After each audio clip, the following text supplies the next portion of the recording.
Qu'est-ce qui se passerait si on dépliait un cône de révolution? Quel genre de figure on obtiendrait si on avait une représentation plane de ce cône de révolution?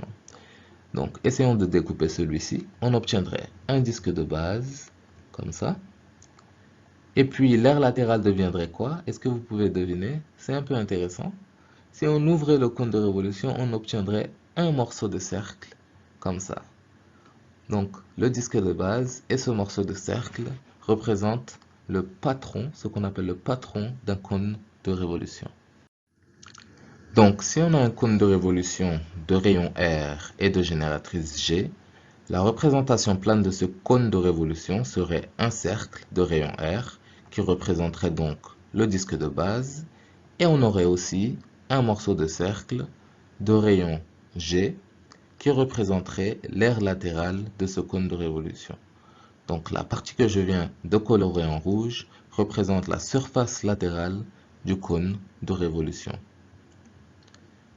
Et cette figure-là, c'est ce qu'on appelle le patron d'un cône de révolution. Donc le patron d'un cône de révolution, c'est une base circulaire avec un morceau de cercle, donc un morceau qui n'est pas complet.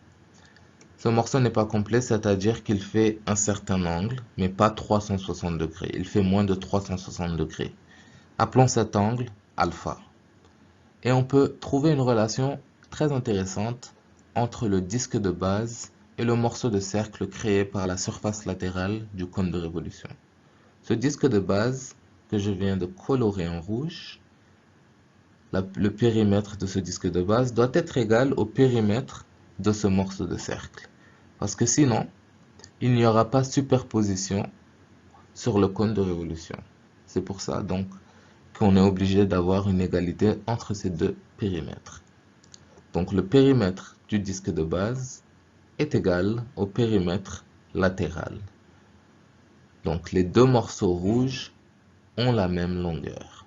Et le périmètre du disque de base, c'est tout simplement 2π fois r. Donc c'est comme ça qu'on calcule le périmètre d'un cercle. Alors que le périmètre latéral, comment calculer le périmètre d'un morceau de cercle? On imagine que si on avait un morceau de cercle complet, ce serait 2π fois g, donc 2π fois le rayon. Mais comme on a juste un morceau de cercle, on a fait alpha degrés au lieu de 360 degrés. Donc on ajuste par alpha divisé par 360 degrés. Donc si alpha c'est 180 degrés, donc on aurait fait la moitié d'un cercle, on aurait 180 divisé par 360. Si alpha c'est 250 degrés, on remplace alpha par 250 degrés.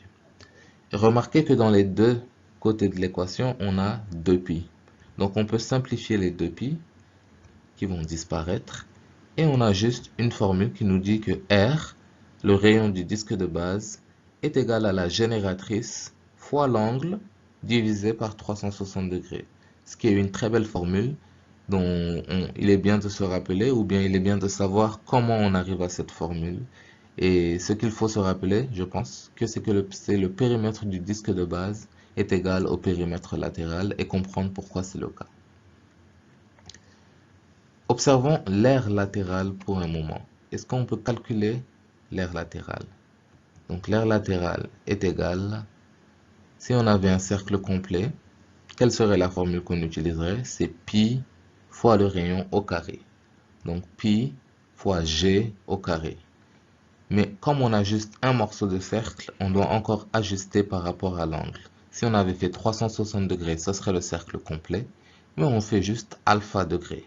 Donc on multiplie par alpha et on divise par 360 degrés pour avoir l'aire latérale.